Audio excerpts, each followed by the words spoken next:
Hi, Scott Orland with Cinema Magazine. The new movie is called The Farewell, and the star of the film is the lovely and talented Awkwafina.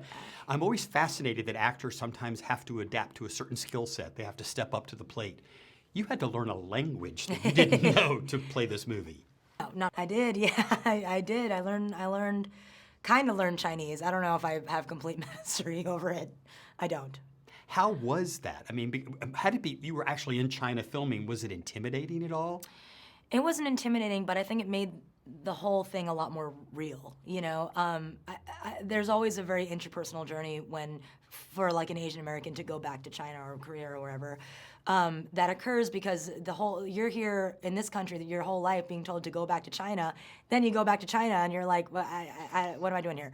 And so that was occurring for me. But then also to be in the hometown where Lulu's family's from, to have the wedding scene, like the actual wedding took place, like it made it more intense and real. And that it's kind of fascinating because this is based on a true story. Yeah. And you are playing the director's story. Yeah. How much insight did she give you? Because she didn't want you to impersonate her. No, not at all. No, Lulu, I think to this day will tell you that it's not her, right? It's a character.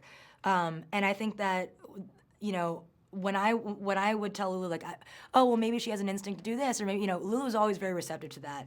And I think that what it's come to is that Billy is not so much me or Lulu, she is a vessel that represents any Asian American that is going through this, right? She is, and I think in that, there's a neutrality there. I love, too, is at the beginning of the movie, and you'll see this, is you have a lot of telephone conversations with your grandmother, and I love that connection that they kind of have.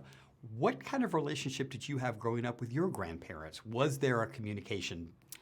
Yeah, my mom passed when I was 4 years old, and my grandma raised me my whole life. And she never taught me Chinese, even though she doesn't know much English, so that was hard. But yeah, my grandma's my best friend. I FaceTime her every day. You know, I ask her for all like industry advice. I ask her for everything. She's my best friend. So I think that when it comes to this story, like why it was so personal to me is because in a way it's showing what I'm preparing for anyway, which is losing my grandma. And so this movie I had to confront it in a way a lot sooner.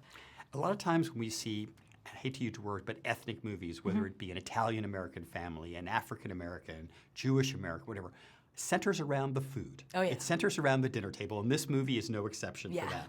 So how tempting were these delicacies to you, and how adaptable are you at eating different foods you don't grow up with? Extremely adaptable. I just had alligator the other day.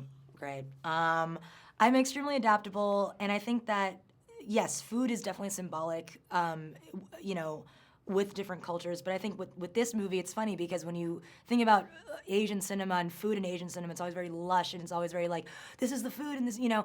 But in this movie, I think Lulu's point was to have this much food, but because of the grief and the tension, you don't want to eat any of it. It's almost nauseating to think about it, you know. And I think the food almost was like a character in this. But I've never seen food portrayed in the same way that it was in The Farewell. And how is alligator?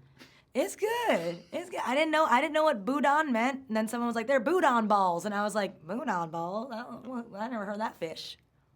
Well, I thank you for your bravery. I appreciate that, Awkwafina. You. The movie's The Farewell. And this is Scott Orland. Until next time.